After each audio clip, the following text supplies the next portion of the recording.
Salam Media Sriwijaya. Anggota DPRD Kabupaten Garut, Jawa Barat, Juju Hartati mengamuk dan membanting mik berkali-kali.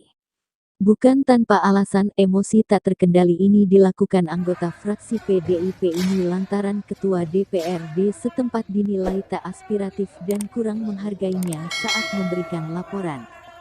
Video anggota Dewan ngamuk ini viral di media sosial. Ketegangan dalam ruangan tersebut berakhir setelah Juju dibawa keluar oleh sejumlah anggota dewan lain.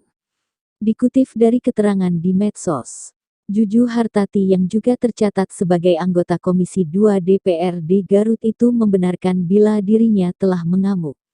Benar, tadi saya memang ngamuk di salah satu ruangan yang ada di gedung DPRD Garut.